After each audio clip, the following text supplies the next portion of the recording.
O ônibus urbano deu um solavanco sobre um buraco e Mirella apertou a bolsa nos joelhos. Era um reflexo, como se ela estivesse carregando algo frágil. Na realidade, ela carregava quase nada. Uma troca de roupa íntima, uma escova de dentes, um livro que provavelmente não abriria e um saco de maçãs. A enfermeira ao telefone havia dito que fruta era permitida. Era uma bolsa pequena, quase ridícula para onde ela estava indo. Para a cirurgia, para a anestesia, para a possibilidade de não acordar. Ela olhou pela janela. Colina verde no final de julho. As árvores cinzentas de ipê alinhadas na rua principal, desfolhadas até a última folha. As poças cobertas com uma fina camada de geada pela manhã e quebradas ao meio-dia. O cheiro de fumaça de lenha das chaminés das casas na periferia e o aroma de pão fresco da padaria na esquina. Mirella conhecia essa cidade de cor. Ela nasceu aqui, cresceu aqui, ensinava na escola de ensino fundamental há 10 anos. Conhecia cada rachadura no pavimento, cada quintal. Mas agora, olhando pela janela para as casas familiares, ela de repente sentiu algo como um adeus. Não dramático, não teatral, apenas silencioso e sereno. E se esta fosse a última vez? O cirurgião tinha sido um homem honesto. Ele não a assustou, mas também não ofereceu garantias vazias. Ele disse: "O tumor é benigno, mas uma operação é uma operação, e riscos sempre existem. Anestesia, complicações pós-operatórias."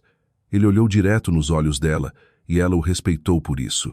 Embora naquele momento ela desejasse com todas as forças que ele tivesse mentido um pouco, o primeiro pensamento que veio a ela quando realmente caiu a ficha, não na mente, mas em algum lugar mais profundo, não foi sobre César, seu marido de 8 anos. Ela pensou na sua turma do 2º ano, de Benjamin, que finalmente havia começado a ler com fluência sem tropeçar, de Pietra, com seus cadarços eternamente desamarrados e língua afiada, de Davi, que havia chorado no primeiro dia de aula em setembro, e agora era o primeiro a correr para a sala toda manhã. Ela pensou em quem explicaria os tempos verbais para eles, quem esperaria Davi na porta. Isso dizia muito sobre seus 8 anos de casamento. Casada com César Moraes, um homem deslumbrante, que preenchia uma sala sem o menor esforço.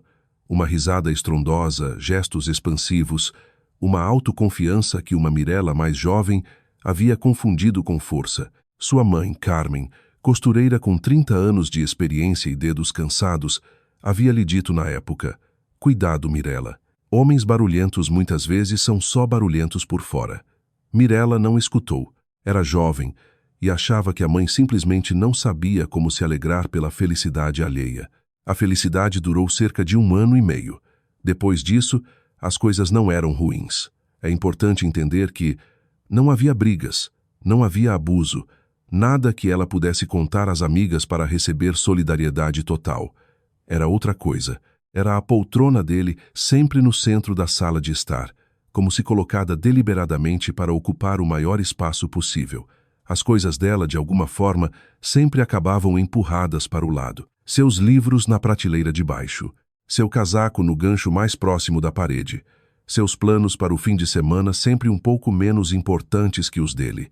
Não era discutido. Simplesmente acontecia. Eles não tinham filhos. César dizia: "Não é o momento certo. Não tem dinheiro suficiente. Você ainda é jovem." Todo ano ele encontrava uma nova razão.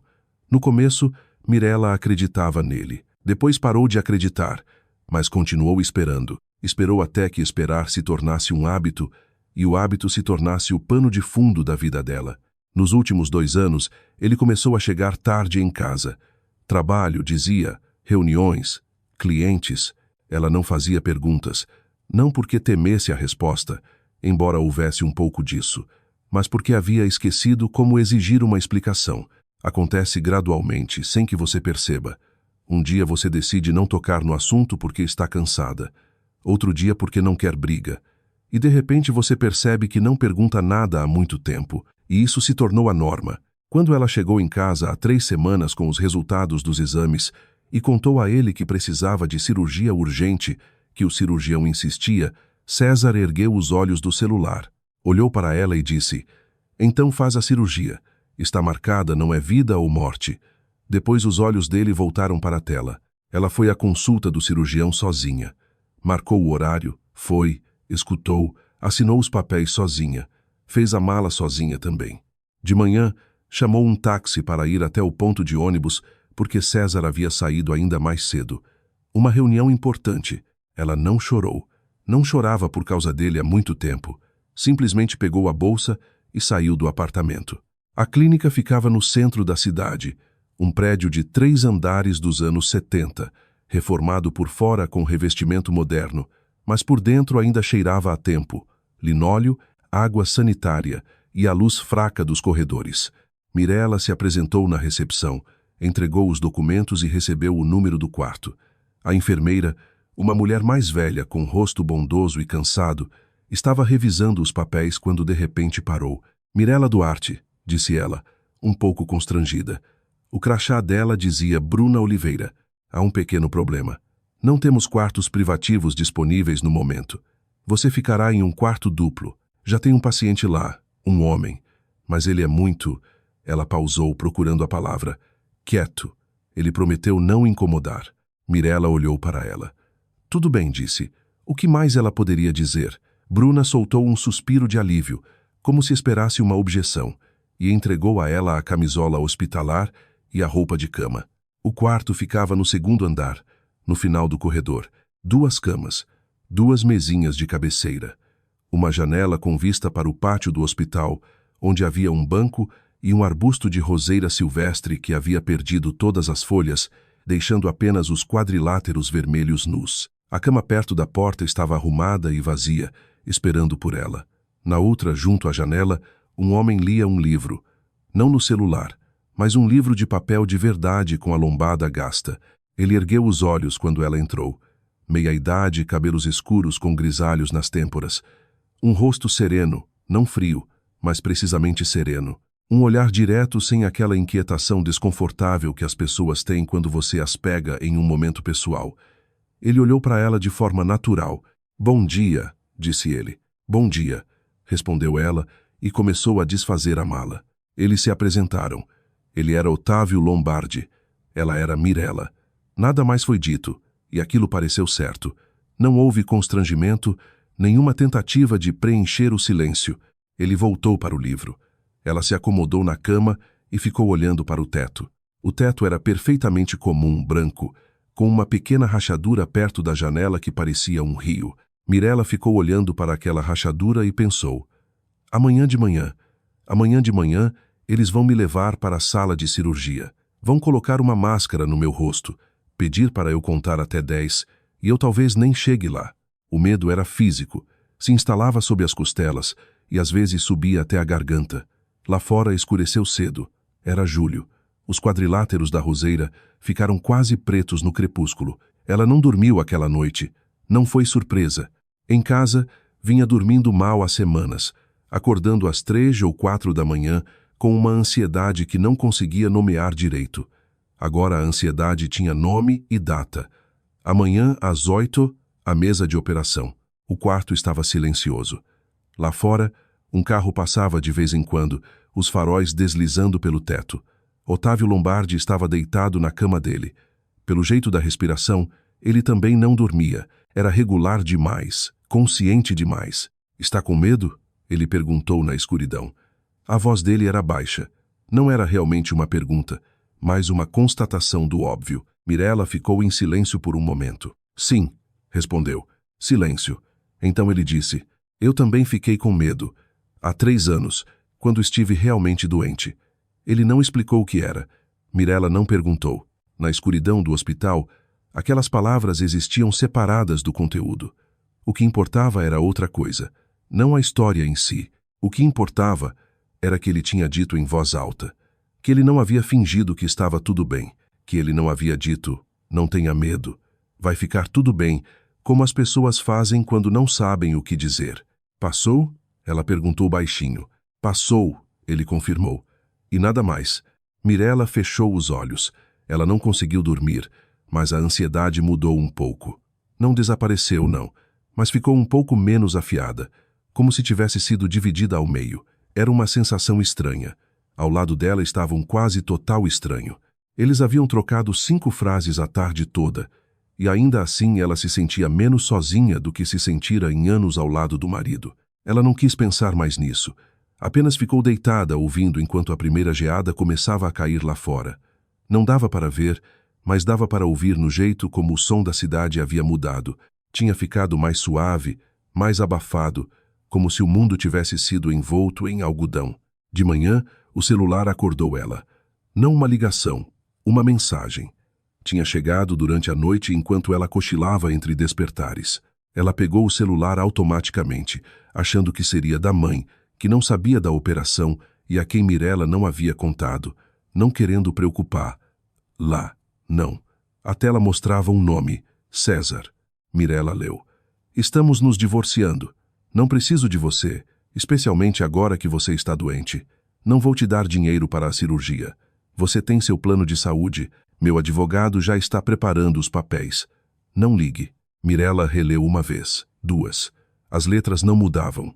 8 anos. 8 anos acordando antes das 8. 8 anos cuidando da casa, pagando a hipoteca igualmente e às vezes colocando mais quando ele estava temporariamente sem. 8 anos esperando filhos que ele sempre adiava.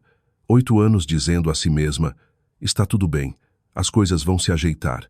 Só precisa de tempo, só um pouco de paciência. E agora, na véspera da cirurgia, uma mensagem de texto, não ligue. Ela não percebeu que estava chorando até a tela do celular embaçar e entendeu que as lágrimas já desciam silenciosamente pelo rosto. Então algo dentro dela se quebrou e ela não conseguiu parar. Os ombros tremeram. Ela apertou o celular contra o peito e se dobrou. Não de dor, mas de algo que não tinha nome. De 8 anos batendo nela de uma vez. Do fato de ele nem ter ligado, de estar ali sozinha com uma bolsa pequena e algumas maçãs. Com 2 horas até ter que entrar na sala de cirurgia, e a única coisa que a pessoa mais próxima dela havia dito era, não ligue. Otávio não se levantou imediatamente. Deu a ela um segundo, provavelmente sentindo que não devia apressar. Então se sentou, pegou um copo d'água da mesinha dele e colocou na mesinha ao lado da cama dela. Sentou-se na cadeira. Não na cama, na cadeira. Respeitoso, do jeito que as pessoas se sentam ao lado de alguém quando querem estar perto, mas sem cruzar limite. O que aconteceu? Ele perguntou baixinho. Ela não conseguia falar. Apenas entregou o celular para ele. Viu quando ele pegou, leu e devolveu. O rosto dele não expressou nada, não no sentido de indiferença, mas de um tipo especial de contenção quando uma pessoa deliberadamente impede as emoções de virem à tona. Só o maxilar dele se contraiu levemente. Você consegue adiar a cirurgia? Ele perguntou. Não consigo, ela respondeu, percebendo que a voz funcionava de novo.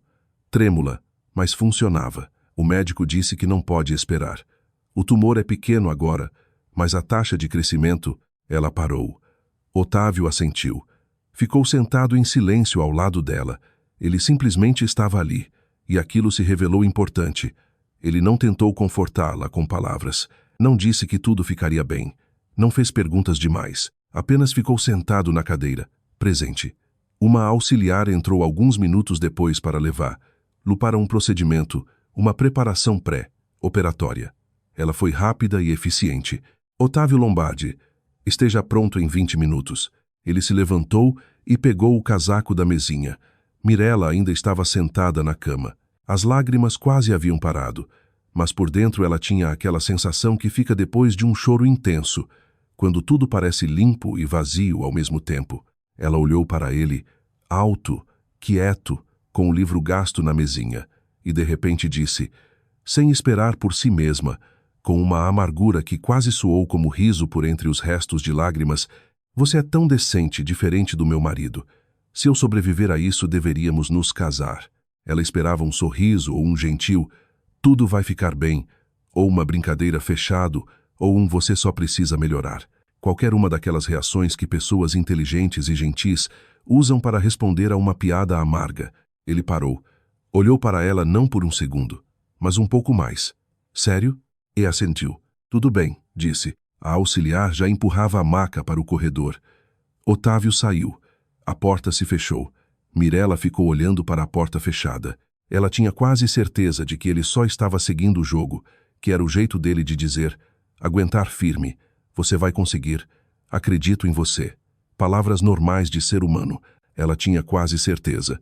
Quase. Vieram buscar, lá às 8 em ponto. Outra enfermeira, jovem, com manicure chamativa, rápida. O crachá dizia Natália Fonseca. Ela verificou o bracelete no pulso de Mirella de forma eficiente e disse, vamos. A maca rolou pelo corredor. Mirella estava deitada de costas olhando para o teto. As luzes fluorescentes passavam flutuando. As emendas dos azulejos, mais luzes, uma curva, um conjunto de portas duplas. A sala de cirurgia cheirava a frio e metal. O cirurgião, Dr. Luiz Ferreira, a quem Mirella havia conhecido na consulta, já estava lá, um homem mais velho, magro, com voz suave e mãos absolutamente firmes. Ele olhou para ela e disse, vai ficar tudo bem, Mirella. O anestesista trouxe a máscara para o rosto dela. Respire fundo. Conte se quiser. Mirella fechou os olhos. Não contou. Seu último pensamento, já desbotando antes de tudo ficar branco e depois preto, foi do arbusto de roseira silvestre fora da janela do quarto do hospital, dos quadriláteros vermelhos nos galhos nus, e de como, se acordasse, a primeira coisa que faria seria olhar pela janela. A escuridão veio suave como a geada. Ela acordou com dor. Não aguda, mas uma dor surda, profunda, como se alguém tivesse mexido em algo importante dentro dela e agora não encontrasse o lugar. Mirella abriu os olhos e viu um teto branco. Não o da sala de cirurgia. Outro, com a rachadura em forma de rio perto da janela, o quarto dela. Então era isso. Ela havia acordado. Aquela primeira sensação mais simples. Estou viva.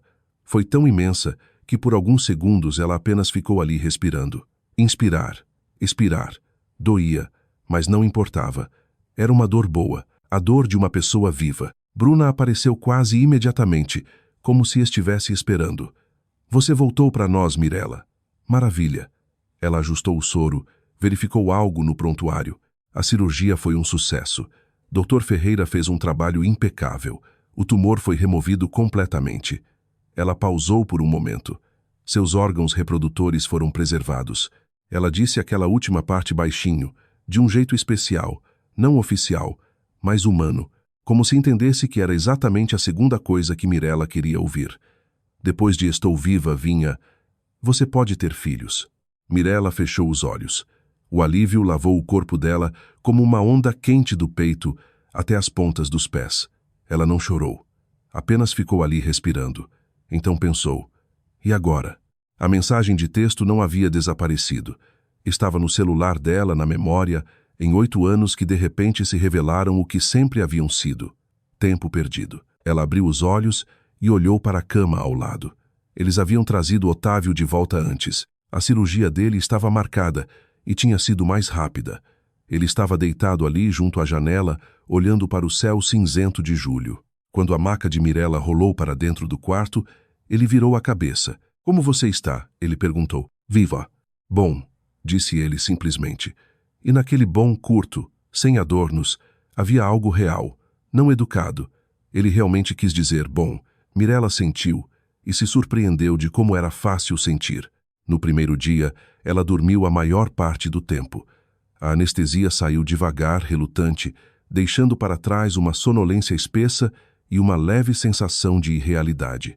Otávio não a incomodou. Às vezes ela abria os olhos e via ele ou olhando pela janela ou apenas deitado com os olhos fechados. Ele estava presente sem palavras, sem barulho, sem aquela solicitude enjoativa que na verdade é sobre quem cuida e não sobre a pessoa ao lado. À noite trouxeram caldo para ela. Ela comeu metade. Você tem metade sobrando, disse Otávio de trás do livro. Eu sei, foi uma observação, não uma ordem. Eu sei a diferença, respondeu ela e terminou o caldo. Ele virou uma página.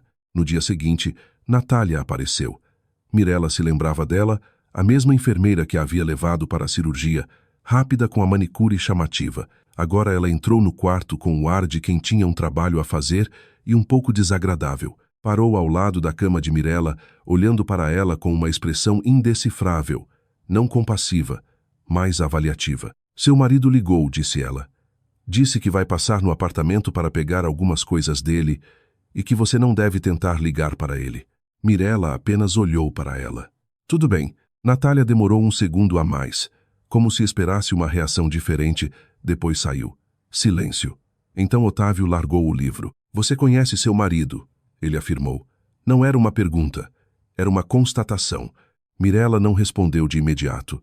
Olhou para o teto e pensou que César tinha estado nessa clínica há cerca de um mês.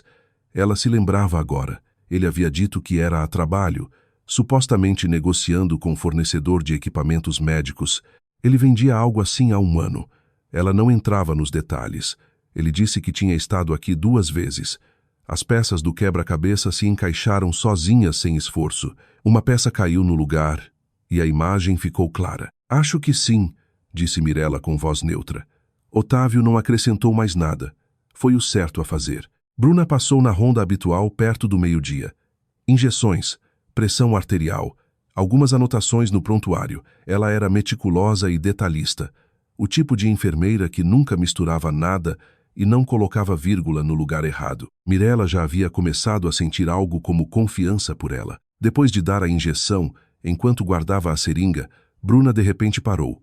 Olhou para Mirella, depois lançou um olhar rápido, quase culpado, para Otávio e depois de volta para Mirella. Mirella, começou ela com cautela.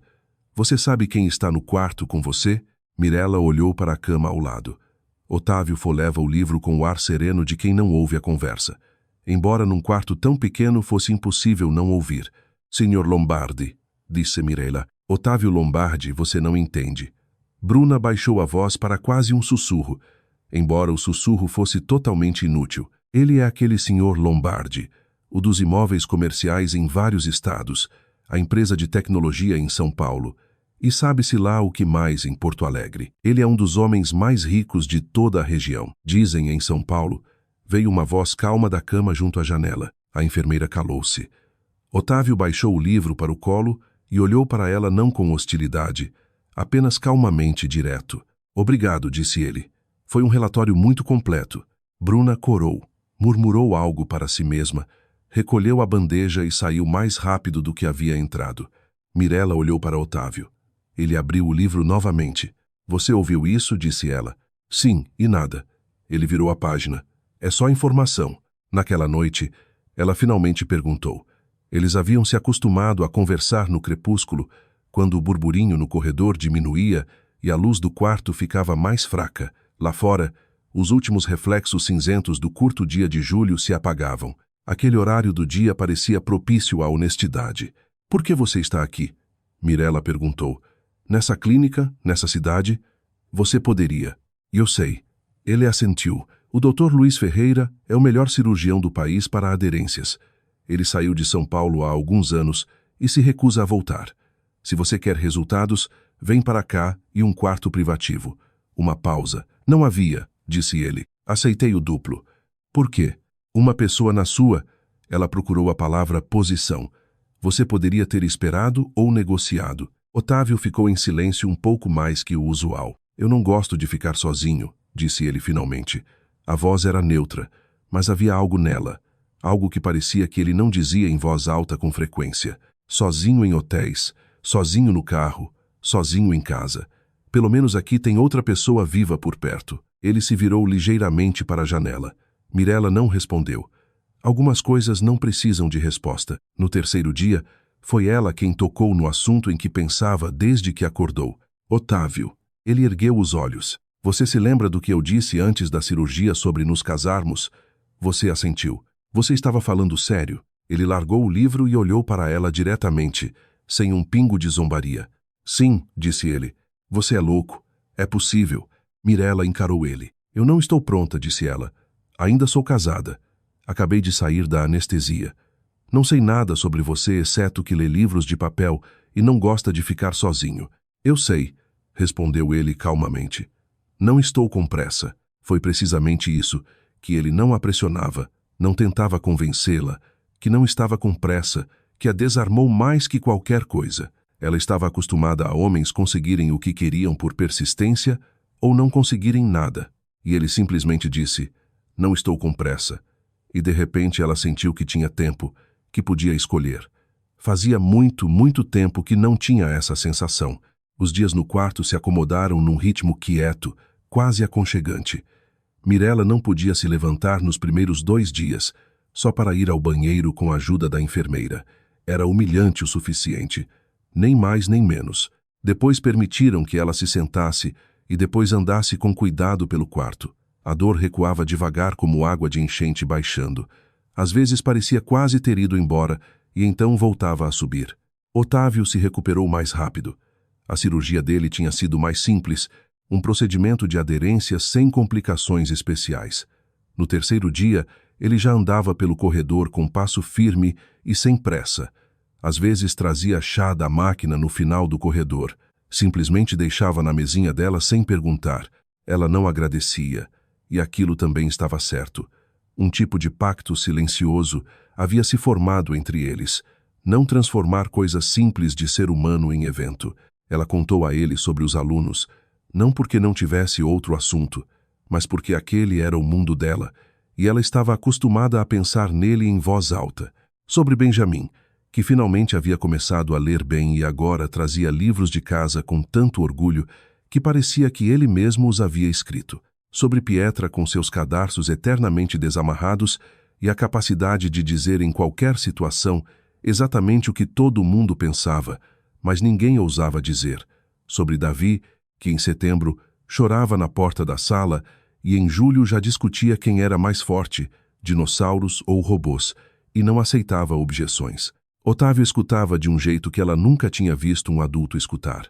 Não olhava para o celular, não colocava uma cara de atenção educada que significava "estou esperando você terminar". Ele simplesmente escutava, olhava para ela, às vezes sorrindo levemente, às vezes fazendo uma pergunta precisa como se genuinamente quisesse entender, não apenas preencher o silêncio.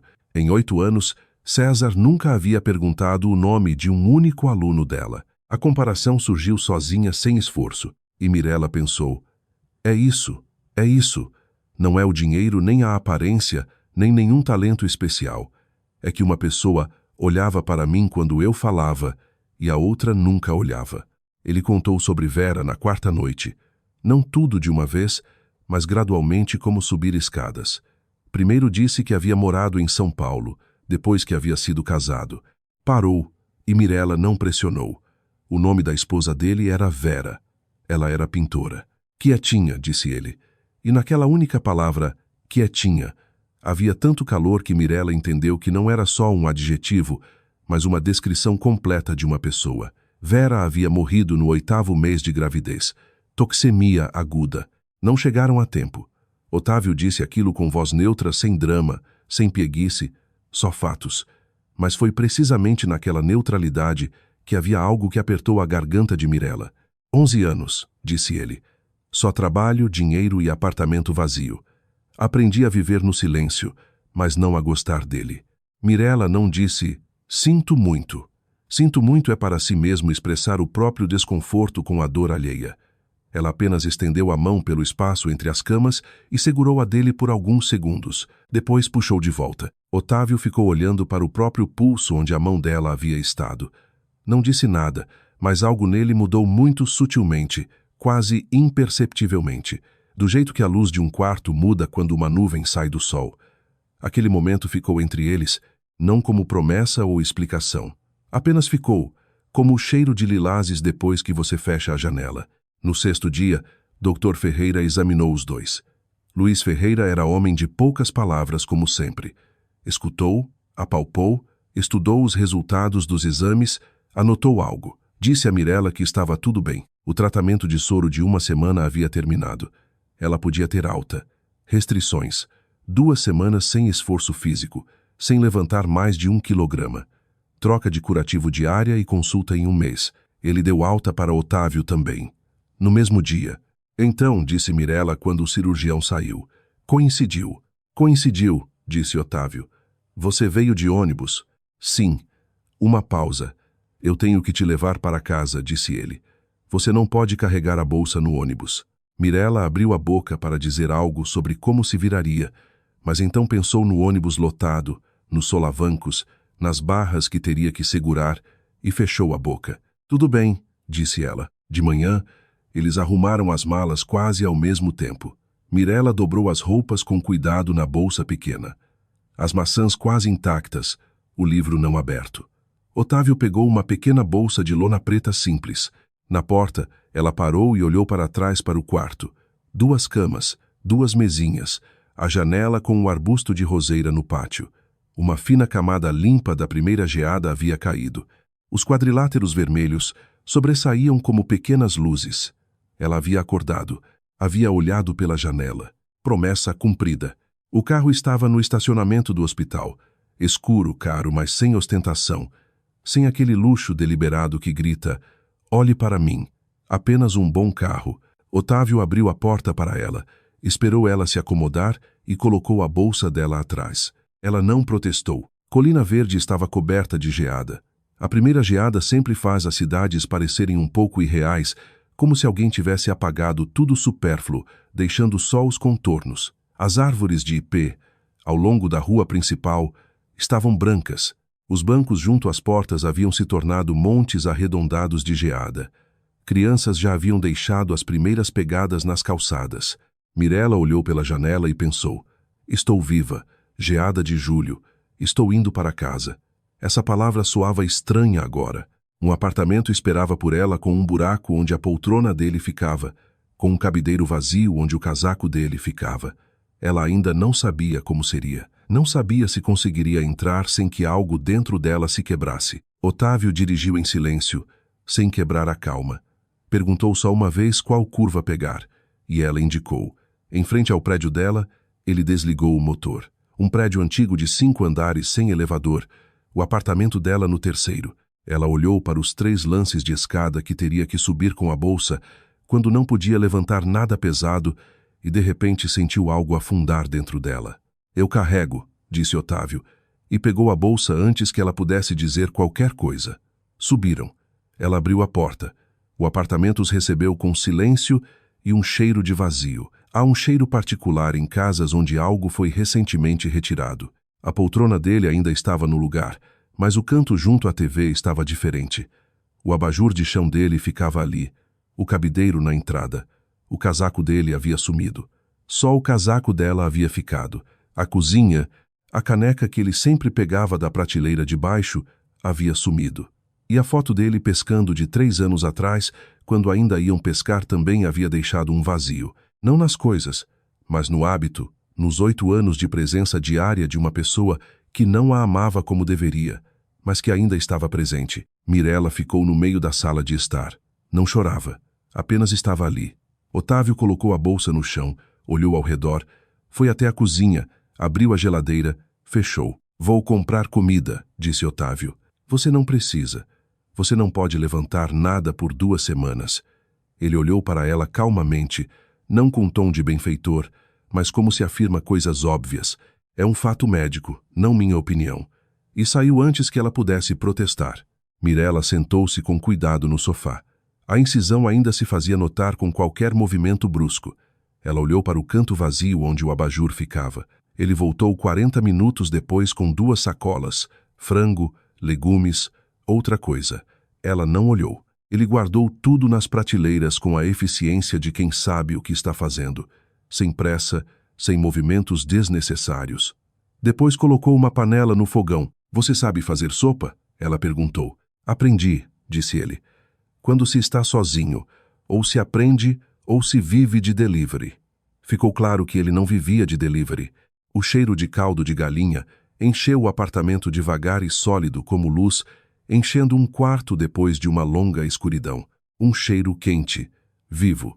Mirella, sentada no sofá, observava pela porta da cozinha aberta enquanto um homem que mal conhecia mexia a sopa na panela dela e de repente percebeu que uma lágrima descia pela bochecha.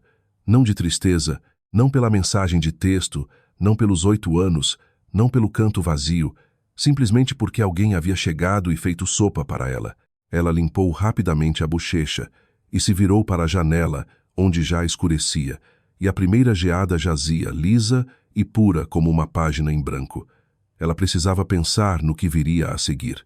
O divórcio, os papéis, o apartamento, o emprego, tudo aquilo estava à frente, grande, complicado, exaustivo. Mas primeiro havia a sopa e esse homem ao lado dela que não tinha pressa e não exigia nada. E aquilo por algum motivo lhe pareceu agora a coisa mais estranha e mais certa que havia acontecido com ela em semanas. Ele saiu aquela noite dizendo que ficaria num hotel sem especificar qual. Na porta parou. Como você vai estar amanhã? Vou me virar. Vou passar amanhã de manhã, disse ele, não perguntando, mas informando como se informa algo já decidido. Mirella, disse ele pela primeira vez sem o sobrenome dela. Lembra do nosso acordo? Ela olhou para ele. Lembro, disse ela baixinho. Ele assentiu, um gesto muito breve, e saiu. Ela ficou um momento junto à porta fechada, depois encostou as costas nela e olhou para o hall escuro. Lá fora geava. Uma geada lenta, real, primeira. 8 anos, pensou Mirella. Terminaram com uma mensagem de texto, e algo novo começa com um aceno num quarto de hospital e o cheiro de caldo de galinha num apartamento vazio. A vida é uma coisa estranha. Ele chegou às 8h30. Mirella estava acordada desde a CT. A dor era mais forte de manhã e ela ficava ali olhando para o teto, escutando a rua acordar. Primeiro o gari com a pá no pátio, depois o primeiro ônibus, depois passos de alguém na escada. A campainha tocou cedo e ela foi abrir com cuidado, segurando o lado com a mão. Embora o médico tivesse dito que não precisava segurar, aquilo a fazia se sentir mais segura. Otávio estava na soleira com uma sacola de compras e 2 copos de café de papelão. Sem elevador, disse ele. Eu lembro que é o 3º andar da vida. Pelo jeito como disse, sem irritação, apenas constatando um fato. Mirella deu espaço. Ele entrou na cozinha, colocou a sacola, colocou um dos copos de café na frente dela na mesa e sentou-se de frente com o dele. Como você dormiu? Ele perguntou. Mal. Normal. Dói mais de manhã, né? Isso passa até o fim da semana. Ferreira avisou sobre isso. Você tomou nota do relatório do Ferreira. Eu escuto com atenção quando algo é importante. Mirella olhou para ele. Ele bebia o café e olhava pela janela. Lá fora era uma manhã cinzenta de julho. O pátio, os balanços das crianças sob a geada, calmo como sempre. Como se sentar na cozinha de um estranho às 8h30 da manhã fosse a coisa mais normal do mundo para ele. Você não precisa vir todo dia, disse ela. Oisai.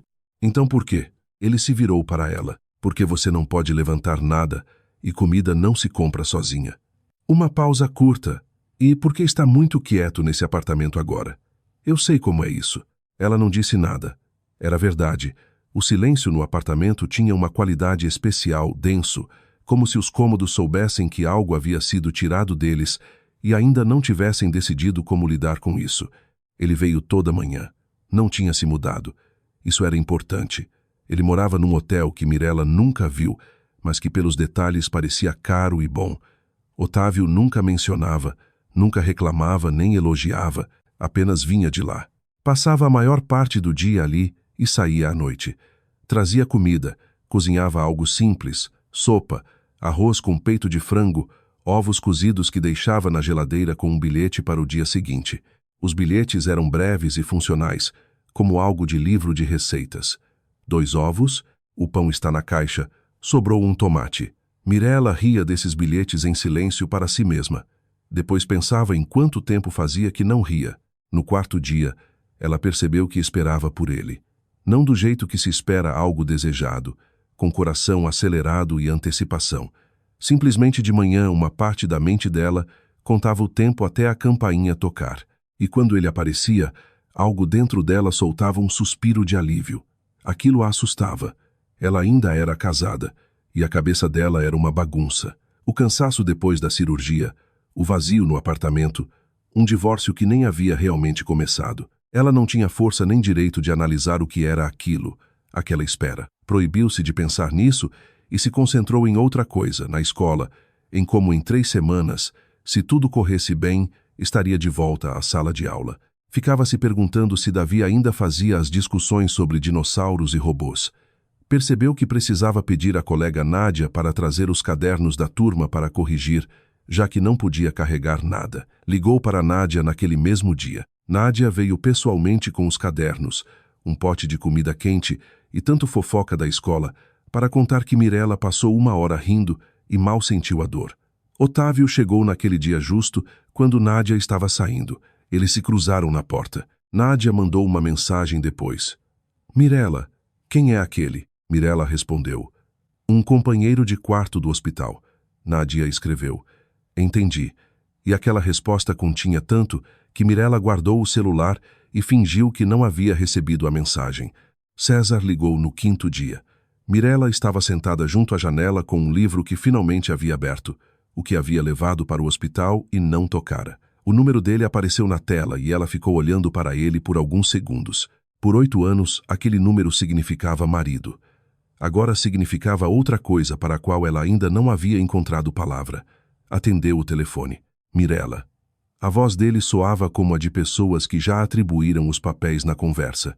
Preciso que você assine os papéis do apartamento.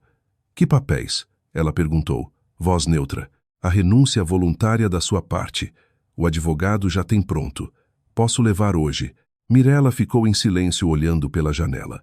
O pátio, os balanços, a geada... Não, disse ela. Uma pausa de um segundo. Ele não esperava aquela resposta. Ou esperava, mas contava com outra coisa. Mirella, não complique isso. A voz dele ficou um pouco mais dura. Não grossa, mas com aquela entonação que ela conhecia. O tom... Agora você vai ouvir como as coisas são. Eu comprei o apartamento. Dei a entrada. Você deu a entrada. Ela concordou. Nós dois pagamos a hipoteca por 8 anos. Tenho todos os comprovantes. Silêncio. Isso não muda nada de qualquer jeito, disse ele. E algo na voz dele mudou. Um tom frio, desagradável surgiu. Tenho um bom advogado e tenho prova de que depois da cirurgia você não estava em condições de tomar decisões. Mirella ficou muito quieta. O que isso significa? Significa, disse ele, que se necessário eu vou provar que você estava incapacitada. Por exemplo, quando você estava tomando certas decisões sobre, digamos, encontrar pessoas. Uma pausa. Pense nisso. Você só vai criar problema para si mesma. Me mande mensagem quando decidir. A ligação terminou. Mirella baixou o celular no colo e ficou olhando para ele. Estava quieto lá fora. O pátio branco, os balanços imóveis, incapacitada, tomando certas decisões sobre encontrar pessoas. Ela repassou devagar como se folheasse um baralho e de repente entendeu a que ele se referia. A Otávio, ao aceno no quarto do hospital, ao que ela havia dito em voz alta na frente da enfermeira, da auxiliar, talvez de outra pessoa, ao fato de que poucos dias depois da cirurgia, um homem vinha à casa dela todo dia. Tudo aquilo podia ser tecido numa história, não verdadeira, mas convincente para as pessoas certas. Otávio chegou 2 horas depois. Viu de imediato que algo estava errado. Ela estava sentada na mesa da cozinha com uma xícara de chá intocada, olhando para a parede. Ele colocou as sacolas e sentou-se de frente para ela. O que aconteceu? Ela contou tudo palavra por palavra como lembrava. A voz dela era neutra. Aquilo já era algo novo comparado àquela manhã no quarto do hospital. Naquela hora ela havia chorado até esgotar.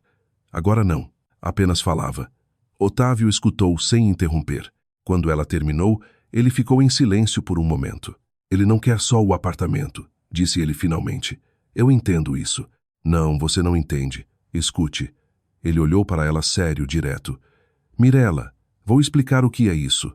Se um juiz declarar que você estava incapacitada no momento em que tomou aquela decisão, qualquer decisão, não só financeira, isso lança dúvida sobre sua capacidade jurídica em geral durante aquele período. Todos os acordos que você fez depois da cirurgia, sua capacidade de defender os próprios interesses no divórcio. Mirella olhou para ele. Como você sabe como isso funciona? Porque estou no ramo há muito tempo. Ele se recostou ligeiramente. É uma tática antiga. Não é nova nem particularmente inteligente, mas funciona se você não impedir a tempo. Você precisa de um advogado. Um bom. Advogados custam dinheiro. Sim. Uma pausa. Mirella olhou para ele. Ele olhou de volta para ela. Não, disse ela. Você nem sabe o que eu vou oferecer. Eu sei. Você vai oferecer o advogado de graça, ou vai pagar, ou algum outro arranjo. Mas você vai pagar, e eu não posso aceitar isso. Por quê? Porque eu não sei com o que eu te pagaria de volta, disse ela. E estou acostumada a nada ser de graça. Ele ficou em silêncio por alguns segundos. Depois disse baixinho e muito firme. Eu não sou o César. 3 palavras. Ela expirou. Eu sei, disse ela. Mas 8 anos ensinam a ter cautela. Justo. Ele assentiu. Não ficou ofendido. Não tentou argumentar. Apenas aceitou como fato. Tudo bem. Então vamos fazer assim. Marcelo Belo, o melhor advogado de família da região. Vou te dar o número dele. Você liga para ele mesmo. Você marca o pagamento mesmo. Eu não vou me envolver. Se precisar de ajuda depois, me avise. Só isso. Mirela olhou para ele. Lembra do nosso acordo? Disse ela. Lembro. Você traz isso toda vez que pode porque é a verdade. Ela se levantou e foi até a janela. O pátio, a geada, os balanços. Por 8 anos ela havia sido cautelosa e complacente, e aquilo não a levara a lugar nenhum. 8 anos esperando que as coisas se consertassem sozinhas, e não haviam. Talvez às vezes você só precise ligar para um advogado. Dê o número, disse ela finalmente. Marcelo Belo veio ao apartamento dela 2 dias depois. Era um homem de meia idade, corpulento, com movimentos lentos e olhos rápidos que não combinavam com o resto dele. Os olhos viam tudo de uma vez e categorizavam no ato. Veio com uma maleta, sentou-se à mesa da cozinha, pediu um café e disse: "Conte." Mirela contou. Ele escutou sem tomar notas, só perguntando de vez em quando: "Data do valor. Em nome de quem está o contrato?" Quando ela terminou, ele abriu a maleta, tirou algumas folhas de papel e as espalhou na frente dele. "Tudo bem, vamos ver", disse ele. A voz era a de um homem que diz frases parecidas todo dia e não se cansou delas só porque ama o trabalho. Quanto ao apartamento, sua posição é sólida. Se os pagamentos da hipoteca saíram da sua conta ou foram divididos, é comprovável. Você tem os comprovantes de todos os 8 anos. Ele arqueou uma sobrancelha, um gesto quase imperceptível. Aparentemente encontrar 8 anos de comprovantes era mais raro do que ele gostaria. Excelente. Quanto à alegação de incapacidade, é uma posição fraca da parte do seu ex-marido, mas não pode ser ignorada. Ele esfregou a ponte do nariz. Precisamos de um laudo do cirurgião atestando que a operação correu normalmente e a recuperação foi sem complicações. Precisamos que o médico confirme que os medicamentos prescritos depois da cirurgia não são do tipo que afetam a consciência. É procedimento padrão, analgésicos, antibióticos, nada da família dos opioides, tenho certeza. Mas precisamos do papel, uma pausa, e precisamos da sua firmeza no tribunal. Eu tenho, disse Mirela. Marcelo Belo olhou para ela por cima dos papéis. Assentiu levemente do jeito que se assente quando alguém diz o que você esperava, mas ainda é bom ouvir. Bom, disse ele, então vamos trabalhar. Otávio havia ficado sentado junto à parede num pequeno sofá, o tempo todo como se quase não estivesse ali.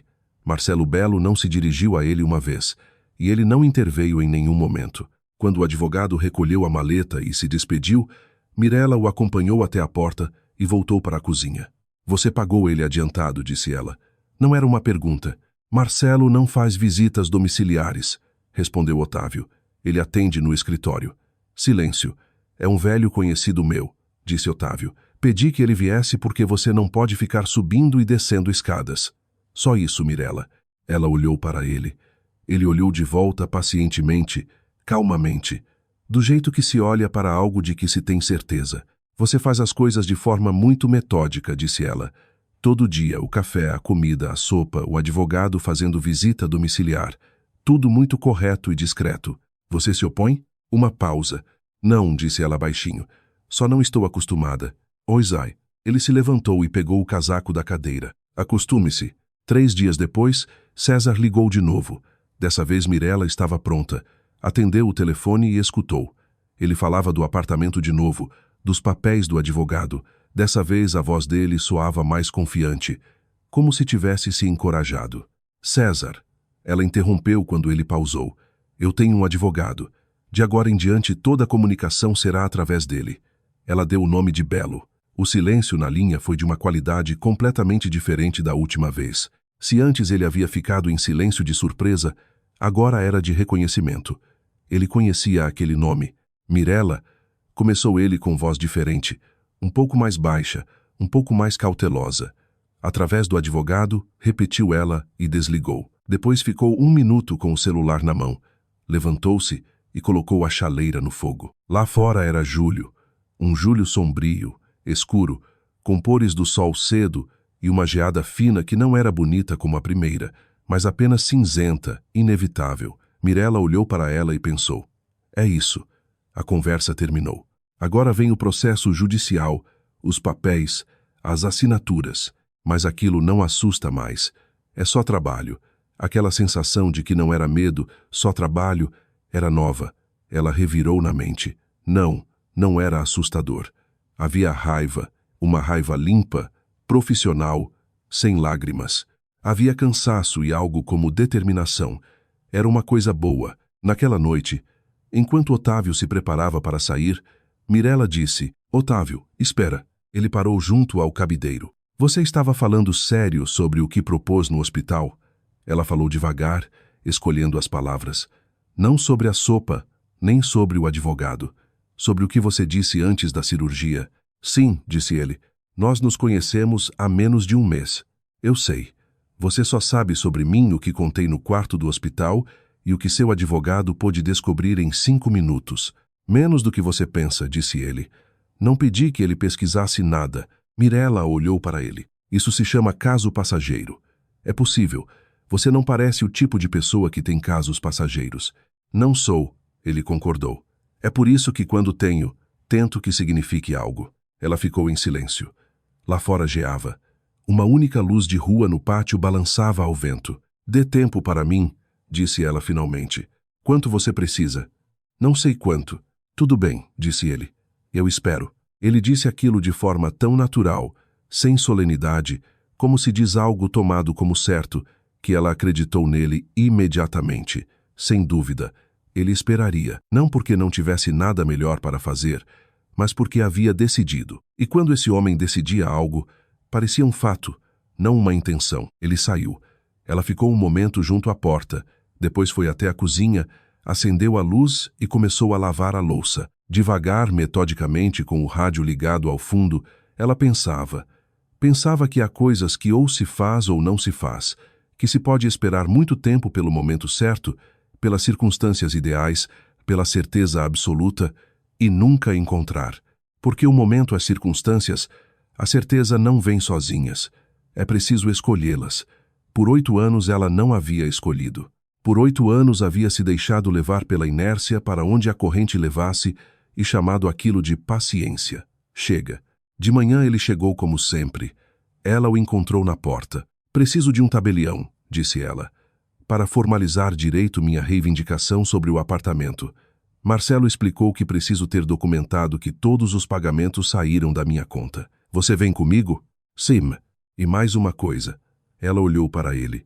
Você propôs que eu me mude para a sua casa, enquanto o processo corre para eu não ficar sozinha. Ele esperou. Eu pensei, disse Mirela. Tudo bem. Otávio não respondeu de imediato. Apenas olhou para ela por alguns segundos, e no rosto dele havia algo que as pessoas têm quando conseguem algo que quase haviam desistido. Não triunfo, só um bom quieto. Tudo bem, disse ele finalmente. O escritório do advogado ficava na rua principal num prédio antigo, com tetos altos e cheiro de papel, que parecia ter impregnado as paredes para sempre.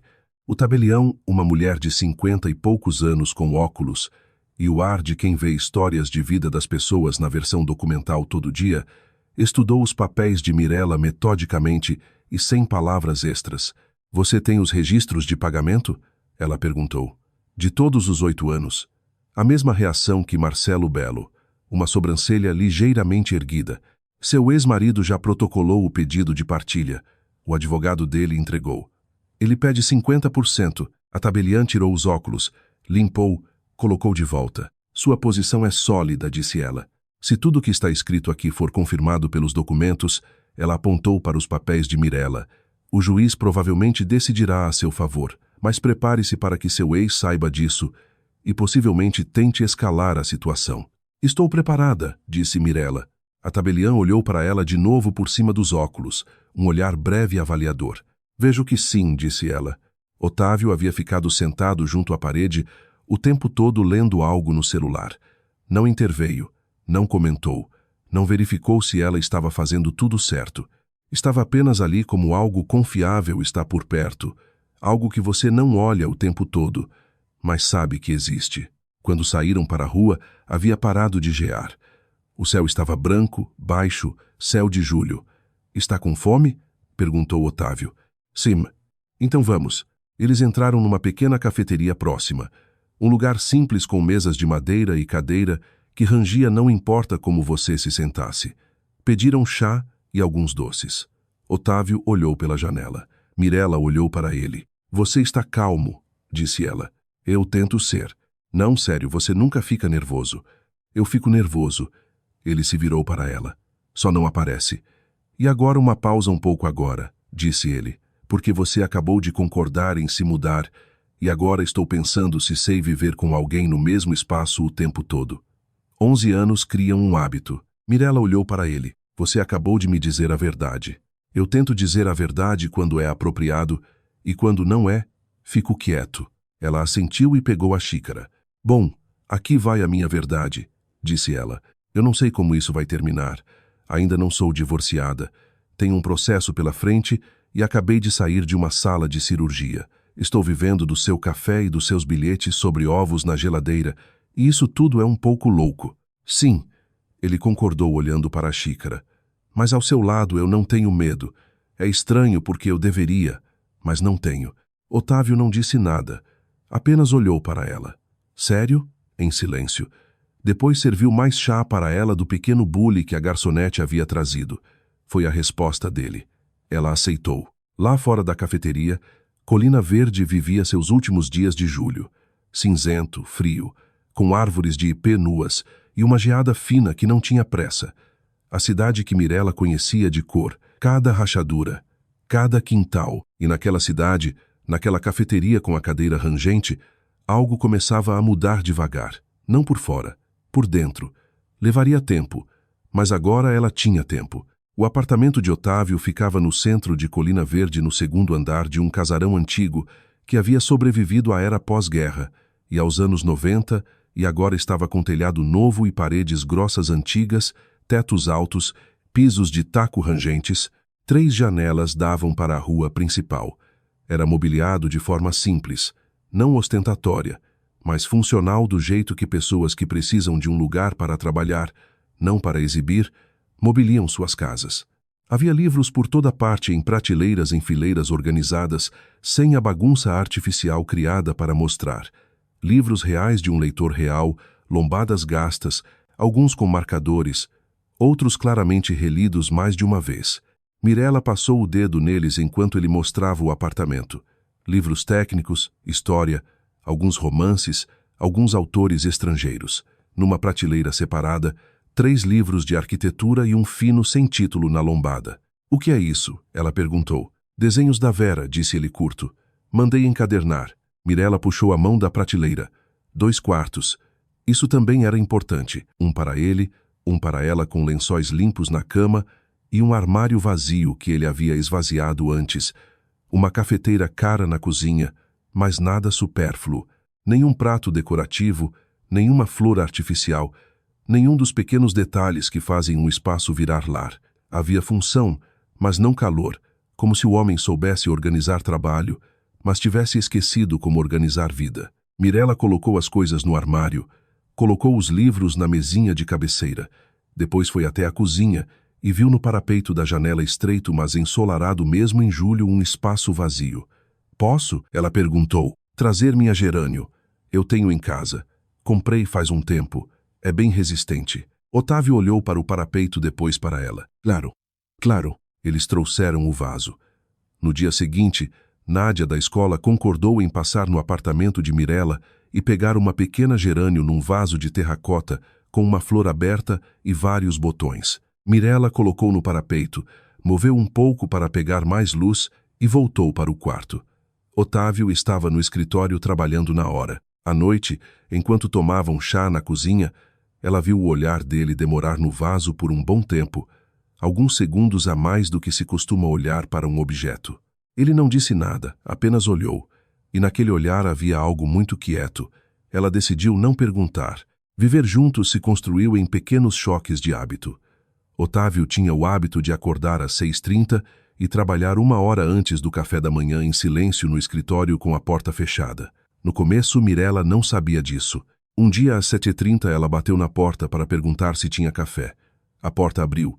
Ele olhou para ela com a expressão de alguém que acabara de ser puxado das profundezas. Não irritado, só como se estivesse em outra margem. Desculpe, disse ela. Tudo bem, disse ele. Só não consigo mudar de marcha rápido. Você podia ter me dito. Eu podia. Não estou acostumado a explicar minha rotina porque não tinha ninguém para explicar. Uma pausa. Se eu disse, eu podia. Daquela manhã em diante ela teve sua própria hora. Durante aquele tempo ela lia na cozinha ou apenas ficava com o café junto à janela, a gerânio no parapeito, a rua abaixo com os poucos passantes de inverno. Às 7h30 ele saía e eles tomavam café da manhã juntos. Virou um ritual não declarado. Simplesmente aconteceu assim e nenhum dos dois mudou. Mirella, por sua parte, tinha o hábito de pensar em voz alta baixinho, mas quando algo ocupava a mente dela, ela às vezes verbalizava. Interessante. Por que eles decidiram isso? Ah, não, isso não está certo. Deveria ser feito de outro jeito. Que curioso. No começo, Otávio nem sempre entendia se ela falava com ele. Uma vez ele perguntou, você está falando comigo? Com ninguém. Ela explicou. Eu só penso em voz alta assim. Incomoda você? Ele pensou. Não, vou me acostumar. E se acostumou mais rápido do que ela esperava. Começou a responder breve e precisamente, às vezes com uma pergunta que mudava o pensamento dela numa direção inesperada. Acabou sendo uma coisa inesperadamente boa ter alguém ao lado que não só ouve as palavras, mas pensa junto. César nunca pensava com ela. Ele sempre pensava por ela ou em direção completamente diferente. Marcelo Belo ligou na 3ª semana de julho. A voz dele era neutra. Ele era um homem de vozes neutras e formulações precisas. Mas atrás daquela neutralidade, Mirella sentiu uma nota de aviso. Mirella, preciso te ver hoje se possível. Tem informação nova no caso. Ele chegou à tarde de novo com a maleta e de novo sentou-se à mesa da cozinha. Otávio estava por perto. Dessa vez sentou mais perto, não junto à parede. Marcelo abriu a maleta e colocou várias folhas na frente de Mirella, seu ex-marido e a certa. Natália Fonseca protocolaram uma petição conjunta, disse ele, para que você seja reconhecida como tendo capacidade jurídica limitada durante o período pós-operatório. Os fundamentos que alegam são que você estava sob influência de medicamentos que impediram você de tomar decisões conscientes. Mirella olhou para os papéis. Natália, disse ela, acertar. Fonseca é pessoal de saúde. Isso fortalece a posição deles. O depoimento de uma pessoa com status profissional é percebido de forma diferente pelo tribunal do que o de um particular. Marcelo tirou os óculos, limpou, colocou de volta. Eles também apontam, e cito, um envolvimento romântico precipitado e a intenção de casar com uma pessoa pouco conhecida durante o período de reabilitação como evidência de comportamento inadequado. Silêncio. Eles estão falando de nós, disse Mirella. Sim. Otávio olhava para os papéis.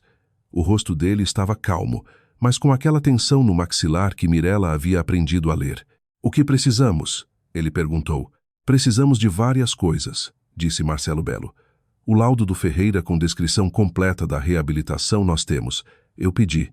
A lista dos medicamentos prescritos com laudo farmacológico, atestando que não pertencem à classe que afeta a decisão, também está pronto. Ele pausou. O principal problema é Fonseca. Se ela testemunhar como profissional de saúde sobre sua condição na clínica, o juiz pode acreditar nela. Precisamos ou desacreditar o depoimento dela ou apresentar evidência mais forte do lado oposto. Bruna, disse Mirella. Bruna Oliveira. Marcelo ergueu os olhos. Você falou com ela? Ela era nossa enfermeira. Consciente, precisa. Em 8 anos, provavelmente nenhuma queixa. Ela me via todo dia na clínica. Se ela estiver disposta a testemunhar, isso muda o quadro significativamente. 2 profissionais de saúde com depoimentos opostos, e o tribunal vai avaliar a reputação de cada uma. A de Oliveira, suponho, é impecável. Impecável? Confirmou Otávio Curto. Vou ligar para ela, disse Mirella. Eles apareceram no dia seguinte. Mirella estava na cozinha olhando algo no celular. Quando o interfone tocou, ela perguntou quem era e ouviu a voz de César, neutra, quase amigável. Mirella, abre. Precisamos conversar como pessoas civilizadas. Ela apertou o botão. Otávio saiu do escritório e ficou na porta da cozinha em silêncio. Ele simplesmente estava ali. César não veio sozinho. Natália vinha um pouco atrás, segurando o braço dele ostensivamente com uma expressão que dizia: aqui estamos. Olhem, estamos juntos e não nos importamos. César havia mudado nas últimas semanas. Não fisicamente, mas havia algo novo na postura dele, algo forçado. As costas muito retas, o olhar muito confiante. Bonito apartamento, disse ele olhando ao redor. Caro, o que você quer? Disse Mirella. Ele se virou para ela e sorriu largo, quase alegre. E aquela alegria era a pior parte, porque não era real. Mirella sabia depois de 8 anos. Mirella, você é uma mulher inteligente. Ele falou baixinho, como se fala com alguém que ainda não entendeu, mas está prestes a. Assine a renúncia do apartamento e nós abandonamos tudo isso, sem tribunal, sem bagunça. Esquecemos e seguimos nossos caminhos, e você retira também a petição de incapacidade. Claro, para que precisamos disso se podemos resolver amigavelmente? Natália estava um pouco afastada, olhando não para Mirella, mas para um ponto indeterminado com a expressão de quem faz algo em que já não acredita totalmente. Mirella olhou para os dois. Era estranho. Ela esperava que algo dentro dela se apertasse. Raiva, dor ou ao menos humilhação, pelo fato de ele estar ali no apartamento de outra pessoa sorrindo. Nada se apertou. Ela sentiu apenas uma fadiga serena, quieta, como o cansaço depois de uma longa viagem que finalmente terminou. Saiam, disse ela. O sorriso de César não desapareceu. Só congelou um pouco. Mirella. Ela olhou direto para ele. De agora em diante a comunicação é através do advogado. Você sabe quem ele é? Saiam. Natália puxou o braço dele. Ele demorou um segundo a mais por inércia, porque sair assim não fazia parte do plano. Depois se virou e saiu. A porta fechou. Mirella ficou no hall. Depois expirou devagar e foi até a cozinha. Serviu um copo d'água e bebeu. Otávio não disse nada. Apenas colocou uma xícara e um chá recém-feito na frente dela. Naquela noite eles estavam sentados na cozinha. Otávio explicou em voz baixa, sem palavras extras, do jeito que se explica coisas que você entende. Bom, você entende o que eles realmente querem? Não é só o apartamento. Eu estive pensando, se o tribunal declarar que você tinha capacidade limitada durante aquele período, todas as decisões que você tomou são colocadas em dúvida. Seus direitos de propriedade no divórcio, sua capacidade de defender os próprios interesses. Uma pausa e algo mais. Nosso casamento, se acontecer, também seria questionado. Mirella olhou para ele. Mas nós ainda não somos casados. Ainda não. Ele olhou para ela calmamente, direto. Eles querem fechar essa porta antes para deixar você sem ferramentas e sem alavanca ao mesmo tempo. E se nós protocolarmos o pedido agora, eles vão dizer você me manipulou. Vão. Marcelo sabe. Eu também. Então qual é o sentido? Otávio ficou em silêncio. Não pelo processo, disse ele finalmente. Por nós. Mirella olhou para ele. Ou você ainda não tem certeza? Ele perguntou não como desafio, mas como pergunta sincera. Ela pensou de verdade, pensou, não rápido, não por inércia, sobre o que havia acontecido desde aquela manhã de julho no quarto do hospital, sobre o aceno que ela não havia levado a sério, sobre os bilhetes sobre ovos, sobre a gerânio no parapeito que ele olhava mais do que deveria, sobre como ele escutava ela, sobre a mão que ela havia segurado no escuro e como ele havia olhado para o pulso depois. Tenho certeza, disse ela baixinho. Ela não dormiu aquela noite. Havia se tornado um hábito, não doloroso como antes, só do jeito que as coisas eram. Às vezes a cabeça não desliga e é melhor não lutar, mas apenas ficar ali e pensar. Ela pensou em como em 3 semanas o espaço desse apartamento havia se tornado familiar. Como ela já conhecia o rangido do taco no corredor, onde pisar e onde não. Como agora conseguia fazer o café da manhã na cafeteira dele sem perguntar. Como o silêncio dele havia deixado de ser alheio e havia se tornado um silêncio do tipo dela, o tipo que não precisa ser preenchido. Estava quieto atrás da parede. Ela não sabia se ele dormia ou não. Levantou-se e foi até a cozinha. Ele estava lá sentado à mesa com uma caneca, olhando para a janela escura. Lá fora era julho, um julho sombrio, sem geada aquela noite. Só a luz da rua na esquina, balançando ao vento. A luz balançava de um lado para o outro na cozinha. Otávio ergueu os olhos. Não se surpreendeu. Mirella sentou-se de frente para ele. Ficaram em silêncio por um longo tempo. Do jeito que pessoas que não precisam falar para estar juntas ficam em silêncio. Otávio. Sim. Em todo esse tempo você nunca tentou segurar minha mão ou me abraçar, exceto aquela noite na clínica. Ele olhou para ela. Eu não queria te pressionar, disse ele. E se eu te disser que quero que você segure minha mão? Silêncio. A luz da rua balançava. Um feixe de luz cruzou o rosto dele por um segundo, e depois escuridão de novo. Otávio estendeu lentamente a mão pela mesa, palma para cima. Mirella colocou a dela por cima. Ficaram assim por um longo tempo. Ela não contou quanto, mas foi um longo tempo. A chaleira no balcão esfriou. A luz da rua balançava. Júlio seguia seu curso. Não foi um beijo. Não foi uma grande declaração.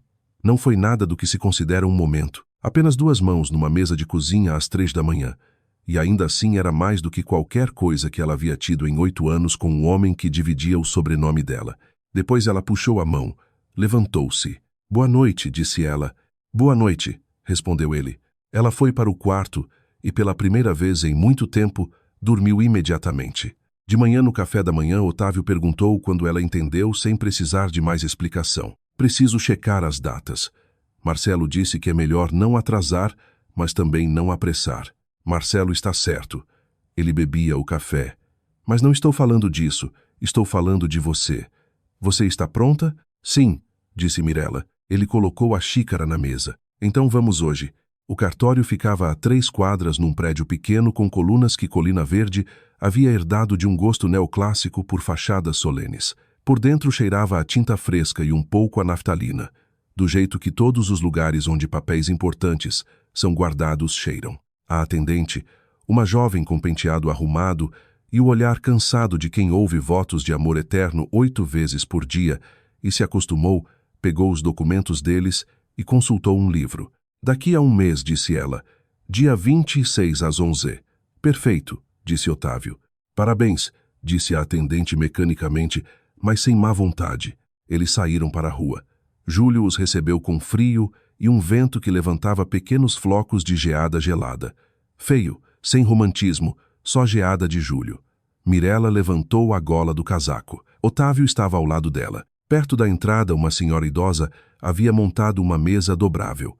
Vendia sementes de girassol torradas e cones de papel enrolados num chale de lã enorme. Otávio parou, comprou 2 cones e deu um para Mirella. Ficaram na calçada comendo sementes de girassol, do jeito que as pessoas comem sementes de girassol em cidades do interior no inverno. De pé, sem pressa, apenas estando. Nós acabamos de marcar uma data no cartório, disse Mirella. Sim, enquanto tem um processo sobre minha sanidade. Sim, é absurdo. Um pouco. Ela olhou para ele, para o rosto sério dele, para o cone de sementes na mão dele, para como ele apertava os olhos contra o vento, e começou a rir. Não baixo, não contido, mas de verdade, inesperadamente para si mesma. O riso explodiu, e não queria parar por causa do absurdo, por causa das sementes, por causa de como tudo devia parecer de fora. 2 adultos de pé, numa calçada de julho com cones de papel, tendo acabado de marcar data para se casar no meio de um processo judicial sobre a sanidade de um deles. Otávio olhou para ela e algo apareceu nos cantos dos olhos dele. Não riso, não. Algo mais quente. O quê? Ela perguntou quando parou de rir. Nada, disse ele. Só faz tempo que não ouvia. Ouvir o quê? Sorrisou. Mirella olhou para ele, depois para a rua, para a cidade cinzenta de julho, para as árvores de ipenuas, para a senhora com as sementes de girassol que continuava impassível o negócio. Daqui a um mês, dia 26, às 11. No meio tempo havia sementes de girassol, e esse homem ao lado dela que havia dito, faz tempo que não ouvia seu riso, como se tivesse esperado por ele.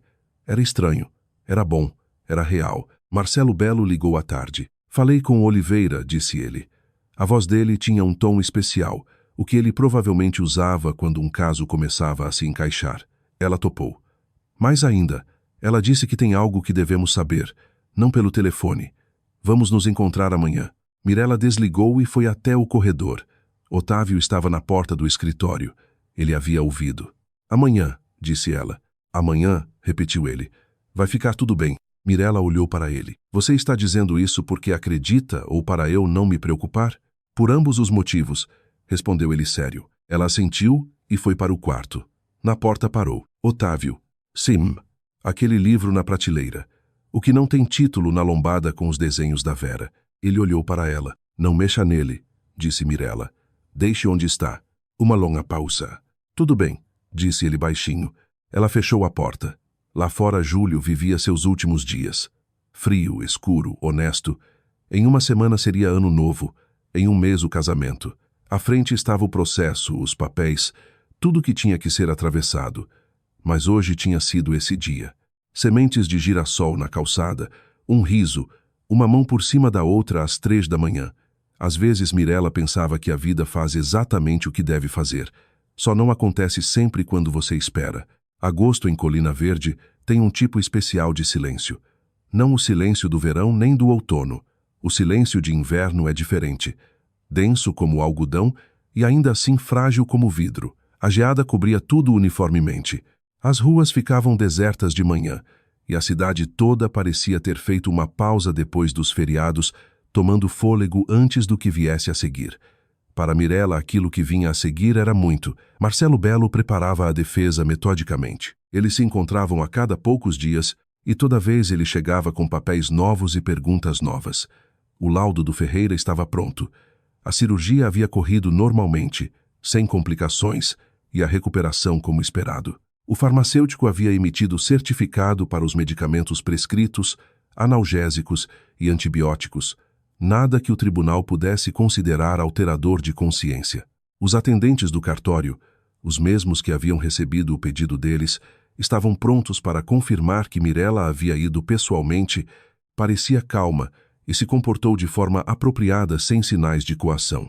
É uma posição sólida, dizia Marcelo espalhando os papéis. Mas o principal problema continua.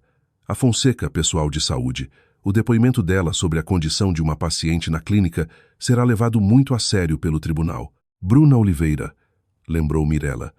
Eu falei com ela. Ela está disposta, mas preciso saber exatamente o que ela vai dizer antes que diga no tribunal. Bruna veio no dia seguinte sem ser convidada. Ligou de manhã e disse que queria vê-la. Mirella sugeriu que se encontrassem na cafeteria, a do Rangido na rua principal. Otávio ficou em casa. Bruna chegou no intervalo depois do turno com casaco de gola de pele e bolsa no ombro. Parecia cansada, mas serena. Pediu um chá, colocou a bolsa no colo e ficou em silêncio por um momento, como se pesasse por onde começar. Mirella, disse ela finalmente, eu preciso te mostrar algo. Ela tirou um celular, um antigo com tela rachada, encontrou algo nas gravações e mostrou para Mirella. Foi por acidente. No começo nem percebi que havia gravado. Às vezes ligo o gravador quando vou para casa para deixar lembretes para mim. Naquele dia, início de agosto, eu estava indo para o turno e esqueci de desligar. Coloquei o celular no bolso do uniforme. Bruna olhou para ela sério. Eu estava no corredor. Eles não sabiam que eu estava por perto. Mirella pegou o celular. A gravação durava quase 8 minutos. Os primeiros 2 eram barulho de corredor, passos, vozes distantes. Depois, mais perto, 2 vozes que ela reconheceu imediatamente. César falava em voz baixa, mas clara. Você tem certeza de que o juiz vai comprar? Natália respondeu rápido com a confiança de quem se convenceu de algo depois de muito tempo. Sou enfermeira experiente. Vou dizer que ela estava delirante depois da anestesia, que não reconhecia as pessoas, que estava num estado agitado. Quem vai checar? É minha palavra contra a dela. Mas se um mês depois, ela já estava marcando data no cartório. Exatamente. Havia uma nota triunfante na voz de Natália. Isso é a melhor prova. Uma pessoa normal não faz isso. Casar com a primeira pessoa que aparece um mês depois de uma operação. O juiz vai decidir que ela não estava em seu juízo perfeito. Silêncio. Depois César de novo. O principal é o apartamento. Vendemos, dividimos o dinheiro e vivemos confortavelmente. Natália disse algo baixinho. A gravação piorou nesse ponto. Bruna aparentemente havia se afastado. Depois barulho de corredor de novo e nada mais. Mirella colocou o celular na mesa.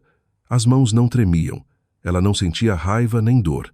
Apenas aquela clareza fria que vem quando algo que você suspeitava vira fato. Eles sabiam. Haviam planejado isso adiantado.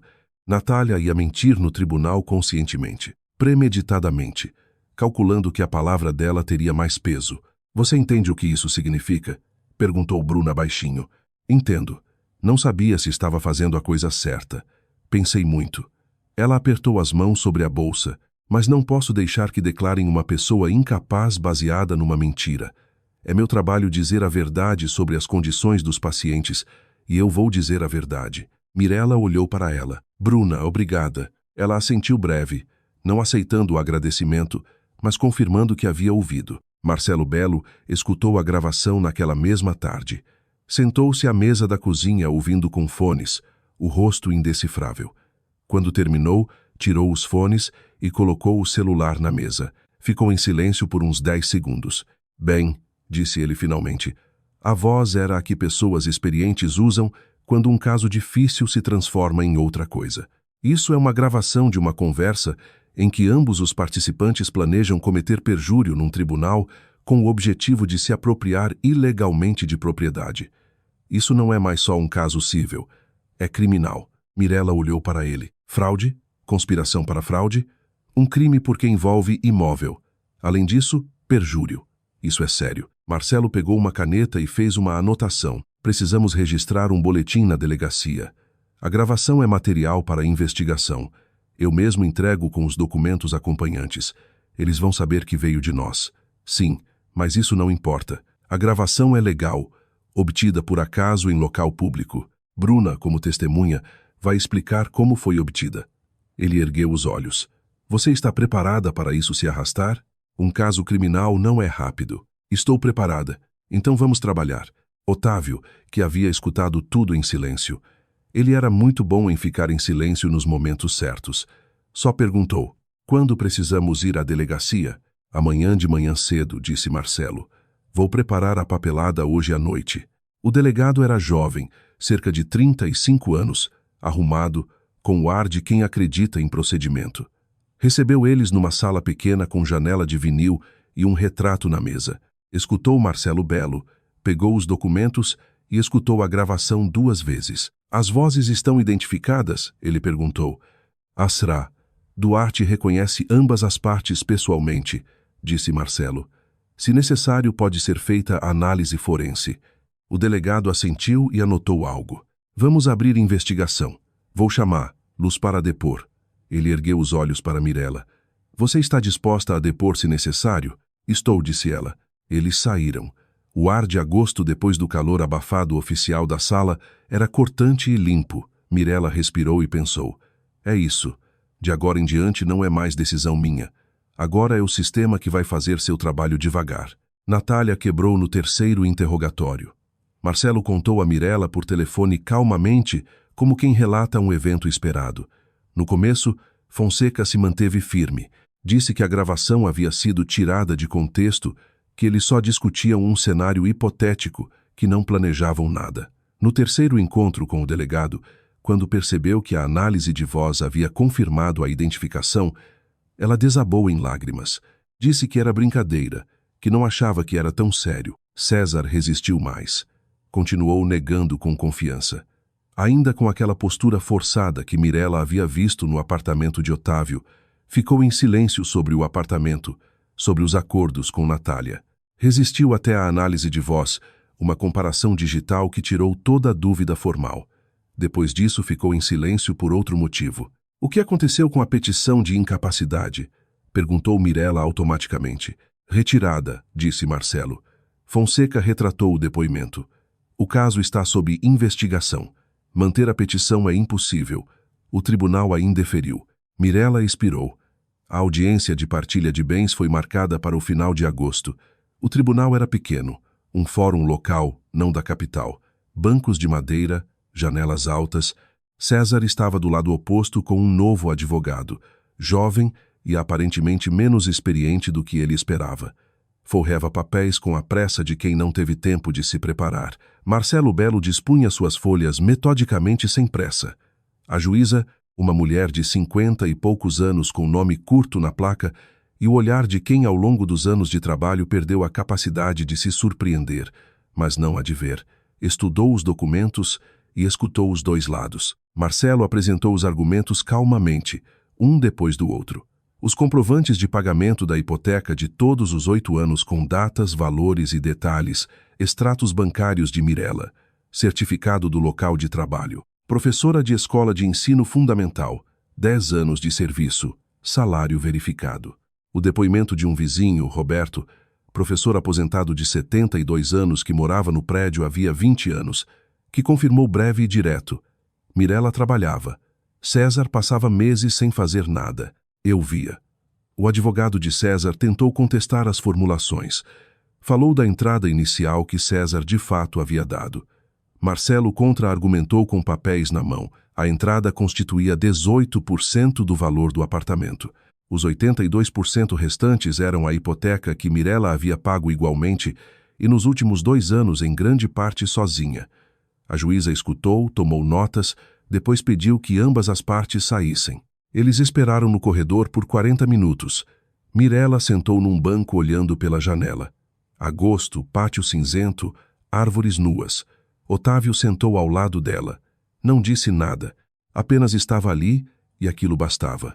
Foram chamados de volta. A juíza foi breve. O tribunal decide a favor da autora, Mirella Duarte. O bem permanece em posse da Saisa. Mirella Duarte, o ex-cônjuge SR. César Moraes tem direito à indenização de 20% do valor de mercado do bem, correspondente à sua contribuição inicial. O sítio adquirido durante o casamento, principalmente com recursos da autora Seara, Mirella Duarte, também permanece em posse dela. A decisão é definitiva. César se levantou, disse algo. Mirella não captou as palavras. Olhava para a juíza. A juíza ergueu a cabeça. Silêncio. A decisão foi tomada. Peço que mantenham a ordem. Marcelo Belo recolhia os papéis sem pressa, como um homem acostumado a vitórias, mas que não perde a cabeça por elas. Assentiu para Mirella. Está feito. Eles saíram para o corredor. Junto à janela estava César sozinho. O advogado dele já havia saído. Natália havia saído de cena há tempo. Ele estava ali olhando para o vidro, e na linha dos ombros havia aquele descaimento de quem vê algo que contava firmemente deixar de existir de repente. Ele parecia mais velho que em julho, menor. Mirella parou. Pensou que sentiria algo. Vingança, triunfo ou ao menos pena, qualquer um daqueles sentimentos humanos que deveriam vir num momento assim. Não sentiu nada. Só uma velha fadiga profunda e algo como conclusão, como se a última página de um livro que lia há tempo demais finalmente tivesse sido fechada. Adeus, César, disse ela calmamente. Ele se virou para olhar para ela, e ela viu nos olhos dele algo que não esperava. Perplexidade. Não raiva nem ressentimento, mas perplexidade, como se ele mesmo não entendesse como havia chegado ali, num corredor de fórum local, sem advogado, sem Natália, com uma sentença contra ele. Mirella não esperou resposta. Virou-se e foi na direção de Otávio. O processo criminal contra César e Natália concluiu mais tarde depois do casamento. Marcelo relatou breve.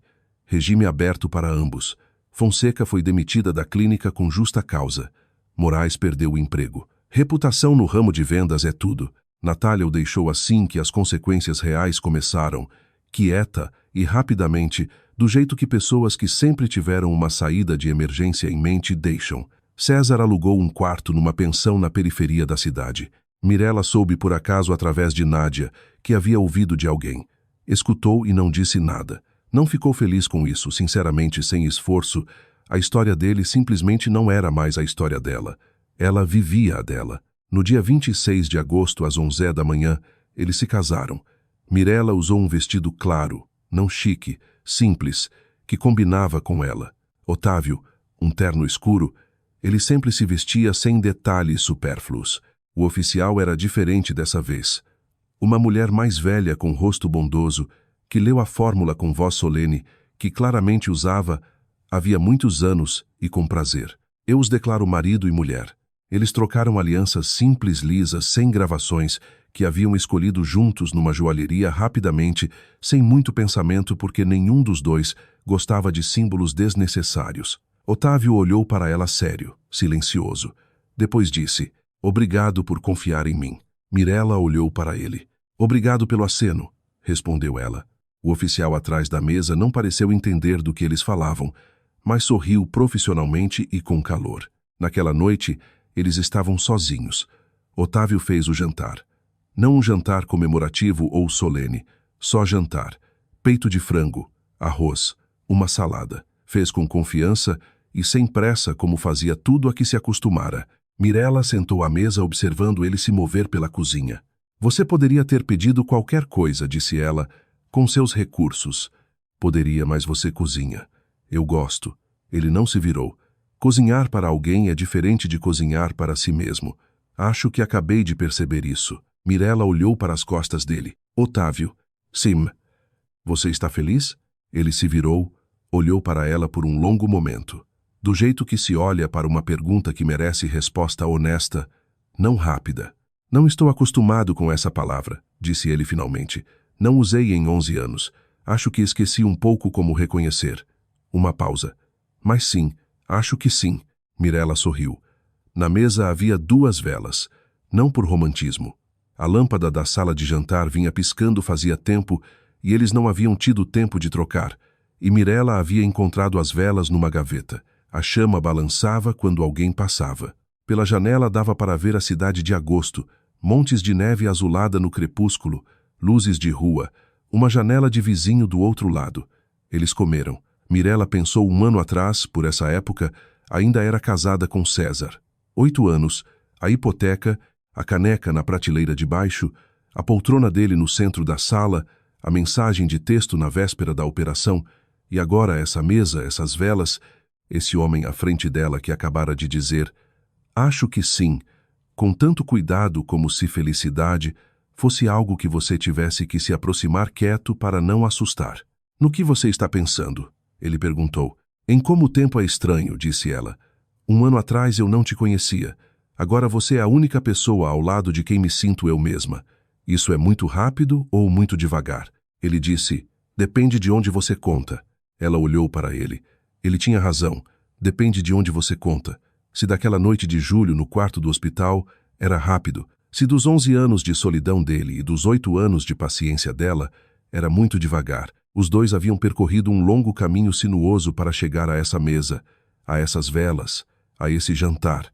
Mas haviam chegado. Chegamos, disse ela em voz alta. O que você não entendeu? Nada. Ela pegou o garfo, pensando em voz alta. Estou acostumada, disse ele. E naquelas 4 palavras havia tanta ternura serena que Mirela baixou os olhos por um segundo. Lá fora agosto vivia seus últimos dias. Logo seria setembro, depois outubro, depois primavera, que em Colina Verde demorava e sempre chegava tarde. Mas chegava. Mirela não fazia planos de longo prazo, apenas pensava que amanhã de manhã acordaria. Iria até a cozinha, e ele já estaria lá, ou estaria em 1 minuto, e haveria café, e a gerânio no parapeito, e o dia inteiro à frente tão normal e tão dela. Por enquanto aquilo bastava. Era um grande acordo. A primeira coisa que mudou depois do casamento foi nada. Era estranho e certo ao mesmo tempo. Mirela havia esperado que algo clicasse como virar um interruptor e tudo ficasse diferente. Nada clicou. Amanhã foi igual ao dia anterior. Ele saiu do escritório às 7h30. Ela já estava sentada com o café junto à janela. A gerânio havia florescido no parapeito. Café da manhã, o primeiro meia hora de silêncio. O hábito dela de pensar em voz alta. O jornal. Ele trouxe um jornal de papel de verdade um dia da banca da rua. Ela perguntou, para quê? Ele disse, você parece o tipo de pessoa que gosta de papel. Gostava. A diferença era outra. Sutil, quase imperceptível. Antes, quando morava no apartamento dele, ainda havia um senso de temporariedade. Não desconforto, não. Só a sensação de que era por enquanto. Agora aquilo havia ido. O taco rangente no corredor simplesmente se tornou o taco rangente no corredor deles. O hábito dele de rearrumar coisas na cozinha, quando algo incomodava, simplesmente se tornou o hábito da pessoa com quem se vive. Ela parou de diferenciar mentalmente entre dele e meu. Acabou que era isso virar um nós. Otávio voltou ao trabalho em setembro. Mirela viu que por vários meses ele havia existido num modo especial. Fazia o necessário, mantinha contato com os sócios, tomava decisões, mas sem aquele fogo interior que, como ela agora entendia, era o combustível real dele, como se tivesse mantido tudo em ponto morto. Agora algo havia se acendido. Ele ficava até tarde, ligações, negociações, documentos. Às vezes ela dormia ao som baixo da voz dele vindo do escritório. Uma voz neutra, profissional, com pausas. Acordava de noite, ia até a cozinha. Ele estava lá com uma caneca e o laptop. Não vai dormir? Ela perguntava. Mais 1 hora. Você diz isso há 3 horas. É 1 hora diferente. Ela bufava e saía. Ele aparecia 1 hora e meia depois. Mas em tudo aquilo havia energia, não exaustiva, mas viva. Como se tivesse encontrado algo em que pensava há muito tempo e agora se movia na direção. Um dia no jantar ele disse, quero começar uma fundação. Mirella ergueu os olhos. Uma fundação de reabilitação para pessoas depois de cirurgias graves. Ele falou com cuidado do jeito que se fala de algo importante, e por isso não quer errar. Eu vi você se recuperar sozinha, sem apoio, sem psicólogo, sem condições adequadas. O plano de saúde cobre a operação e só. Dali a pessoa fica por conta própria, e essa é a parte mais difícil. Mirella olhou para ele. Isso é longo e caro, disse ela. Oisai, você tem pessoas para te ajudar a começar? Tenho. Então faça. Ele olhou para ela como se esperasse outra coisa. Objeções. Mas. Uma pergunta. No que você está se metendo? Não havia. Segunda chance, disse ele. Estava pensando em chamar assim. É um bom nome, disse Mirella. Simples. Ele assentiu. Virou-se para a janela e ela viu algo no rosto dele mudar. Um pouco mais suave, talvez, como quando uma pessoa ouve exatamente o que queria ouvir e não esperava que fosse tão fácil.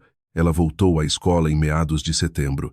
Ferreira deu o ok para trabalho leve, sentado sem esforço. A diretora Vera a recebeu com ar de quem ficava feliz em vê-la e ao mesmo tempo um pouco assustada que ela tivesse voltado antes do esperado. Sua turma sentiu sua falta, disse ela. E daquela frase Mirella entendeu que não era só a turma. Ela abriu a porta da sala de 2º ano. 1 segundo de silêncio. As crianças não reagiram imediatamente. Depois um grito.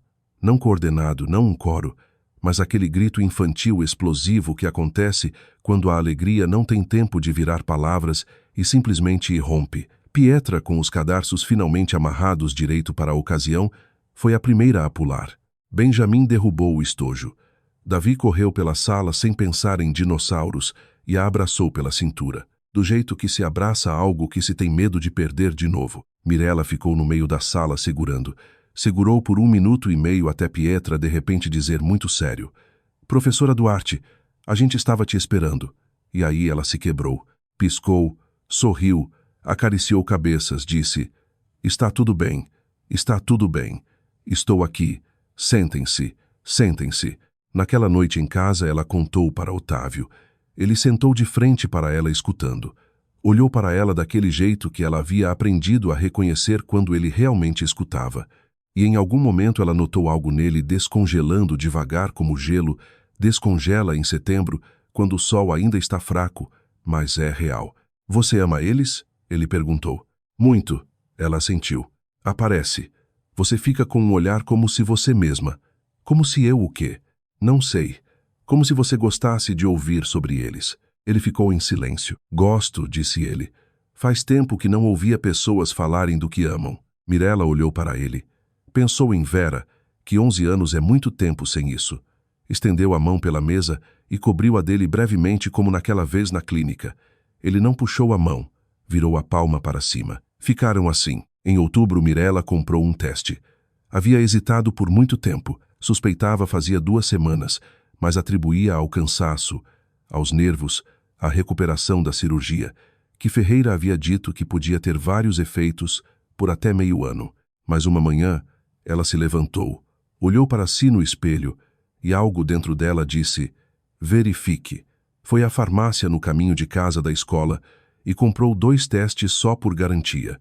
Chegou em casa quando Otávio ainda não estava. Foi ao banheiro, fechou a porta, esperou 3 minutos, olhou uma linha, depois a segunda, depois a primeira de novo. Saiu do banheiro e sentou no sofá com o teste na mão. Apenas sentou. Os pensamentos estavam ali, mas não formulados, não em palavras. Só um sentimento enorme desajeitado que não cabia em nenhuma das formas habituais. Ferreira havia dito, gravidez é possível, mas com acompanhamento próximo. Uma cirurgia ovariana não é sentença de morte, mas também não é brincadeira. Ele havia dito aquilo calmamente, profissionalmente, e ela havia assentido pensando, tudo bem, vou acompanhar. Não pensou que aconteceria tão cedo, segurou o teste e pensou, estou com tanto medo. Não porque não quisesse, queria. Queria há muito, muito tempo.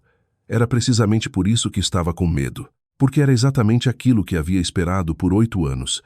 E agora estava aqui. E se a porta abrisse? Otávio entrou, tirou o casaco, colocou a maleta. Viu ela. Mirella não disse nada, apenas ergueu a mão com o teste. Ele tirou os sapatos, veio, pegou o teste, olhou. Uma longa, real, não vazia pausa. Olhou para as linhas e Mirella olhou para ele. Depois sentou ao lado dela no sofá bem devagar, do jeito que se senta quando as pernas ficam um pouco fracas. É real? Ele perguntou num sussurro. O segundo mostrou a mesma coisa, disse ela baixinho. Está no banheiro. Ele olhou para ela e a abraçou forte. Realmente, do jeito que se abraça algo que se tem medo de perder. Não suave, não leve, mas com força, com os 2 braços, e ela sentiu a respiração dele mudar. Não acelerou, não. Apenas aprofundou do jeito que acontece quando se segura algo por muito tempo e de repente solta. Ela enterrou o rosto no ombro dele. Estou com medo, disse ela. Eu sei. Eu também, disse ele honestamente. Mas é um medo bom. A primeira vez em 11 anos que é um medo bom. Otávio mudou. Não de repente, mas gradualmente conforme as semanas viravam meses. Marcou consulta para ela com a melhor obstetra da região sem perguntar. Só um dia, disse amanhã às 10. Ela tentou protestar dizendo que podia ir à clínica habitual. Ele olhou para ela de um jeito que ela entendeu que não valia a pena discutir. Foi com ela a cada ultrassom. Sentava nas salas de espera com cadeiras de plástico e números de papel, lendo algo no celular. Às vezes havia outros maridos e parceiros, alguns com flores, outros com ar distraído.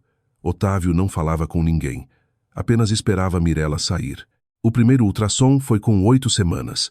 A médica, jovem e calma, mostrou à tela um pontinho minúsculo quase imperceptível e um som rápido, vivo, o batimento. Otávio estava de pé junto à maca. Mirella viu o rosto dele mudar. Não abruptamente nem dramaticamente, só algo tremeu, algo muito profundo, antigo. A médica disse algo sobre datas normais. Mirella assentiu, respondeu. Otávio ficou em silêncio. Quando saíram para o corredor, ele parou junto a uma janela. Apenas ficou ali olhando para a rua. Um pátio cinzento de abril, poças, carros estacionados. Mirella veio e ficou ao lado dele. Desculpe, disse ele baixinho sem se virar. É que já estive num lugar assim, num corredor assim, e daquela vez tudo terminou mal. Eu lembro aquele som. Ele estava lá também, e depois não estava. Ela não disse nada. 1 segundo a mais. Depois segurou a mão dele com força. Estou aqui agora, disse ela, e não vou a lugar nenhum. Ele se virou. Olhou para ela por um longo tempo. Sério, do jeito que se olha quando se quer memorizar algo. Eu sei, disse ele. Acredito em você. Para ele aquilo era muito. Mirella entendeu quanto. Mia nasceu em outubro.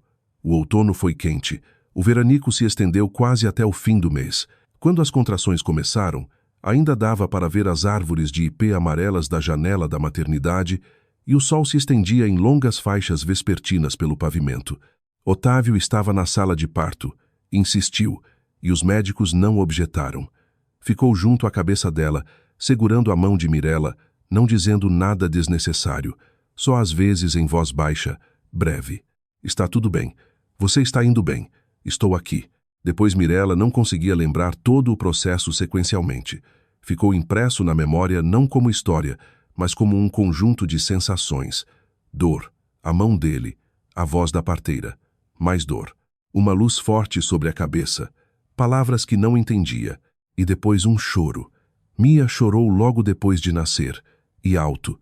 Otávio segurava a mão dela e ela sentiu os dedos dele apertarem, não de medo de outra coisa. Ela olhou para ele. Uma lágrima descia pela bochecha dele. Uma única lágrima silenciosa lenta. Ele não limpou. Olhava para onde a parteira já entregava o pacotinho chorando. Olhou e Mirella viu no rosto dele tudo de uma vez. Os 11 anos de espera, aquela noite de hospital a tempo quando tudo terminou mal. E este momento, que era a segunda vida dele, real, quente, viva, deram Mia para ele. Ele pegou desajeitado, inseguro, sinceramente inseguro. Dava para ver que estava um pouco rígido, cuidadoso do jeito que pessoas que nunca fizeram seguram algo frágil. Olhou para baixo para ela. Mia piscou e parou de chorar. Otávio olhou para a filha e Mirella olhou para ele, e no olhar dele havia algo tão aberto, tão desprotegido, que ela nunca havia visto nele antes. Como se todos os anos, todas as paredes, toda a cautela tivessem de repente se tornado desnecessárias. Não havia necessidade de se proteger. Não havia necessidade de se blindar do mundo. O mundo mesmo havia vindo até ele em 3 quilos e 40 centímetros com um rosto vermelho enrugado e olhos escuros claramente dele, cinzentos. Já dava para ver. "Olá", disse ele para Mia baixinho, quase inaudível. "Esperamos você por muito tempo." Eles compraram a casa na primavera. Na periferia, 20 minutos de carro. Velha, mas sólida, com um jardim um pouco abandonado, mas vivo, macieiras, algumas cerejeiras, lilazes junto à cerca. Otávio disse: "Vamos consertar aos poucos." Mirella disse: "Eu sei como." Ele disse: "Vou aprender." Nessa época, Mia já engatinhava com confiança e engatinhava por todo lado sem aviso e sem rota fixa. Tinha interesse especial nas prateleiras baixas, nas caixas embaixo das camas e em tudo que estava na beira de algo. Um dia em abril, um dia realmente quente, quando as macieiras já estavam em flor e o jardim era uma nuvem branca caída na grama, Mirella estava na varanda. Apenas estava olhando para o jardim. Otávio saiu e a abraçou por trás em silêncio, do jeito que se abraça algo que é seu, familiar, sem motivo. Ficaram em silêncio. De dentro da casa veio o riso de Mia. Ela havia encontrado algo, a julgar pelo som, algo interessante, e estava muito feliz com isso. "No que você está pensando?" ele perguntou. "Em como tudo é estranho." Mirella olhou para as macieiras. "Um ano e meio atrás eu estava indo para o hospital sozinha, pensando que se eu morresse, quem explicaria os tempos verbais para as crianças?" Uma pausa. "E agora tenho tudo isso. É muito." Ele concordou. "É tanto." Ela disse: "Otávio, eu não quero nunca que isso termine." Ele ficou em silêncio por um momento. Depois disse: "Então vamos trabalhar duro para que não termine." Ele não prometeu. Só vamos trabalhar duro. Sinceramente, exatamente como ele era. Não é mágica, não é destino, é esforço diário. Vamos trabalhar duro. Isso é melhor que qualquer promessa, pensou Mirella. Mia saiu rolando da casa. Exatamente rolando. Rápida, confiante, com aquele olhar de determinação de quem encontrou um objetivo. O objetivo era o pai. Chegou até o degrau da varanda, olhou para ele com os olhos cinzentos e toda a expressão dizia: "Vamos, vamos." Otávio se abaixou e pegou ela. Ainda um pouco desajeitado como da primeira vez, mesmo que meio ano tivesse passado, ele ainda pegava com aquele cuidado especial de alguém a quem a vida ensinou que coisas frágeis devem ser seguradas com firmeza. Mia imediatamente agarrou o nariz dele. "Ai", disse Otávio. Mia apertou mais forte. "Ela faz isso toda vez", relatou Mirella. "Eu sei. É o método dela de conhecer o mundo." "O mundo já te conhece bem", disse Mirella sério. "Você pode soltar o nariz dele." Mia olhou para a mãe, olhou para o pai e explodiu em riso. Um riso alto sem motivo, só porque se sentia bem, porque era o jardim e estava quente, e os dois estavam ali. Otávio riu também, inesperadamente para si mesmo. Mirella viu aquele riso que vem sozinho sem intenção. Mirella olhou para os dois e sentiu algo tão cheio que não tinha nome. Depois riu também. As macieiras estavam em flor. Abril dourava a grama. Mia segurava o nariz do pai e ria a valer. Às vezes a vida se quebra onde parece que tudo terminou, só para começar de novo.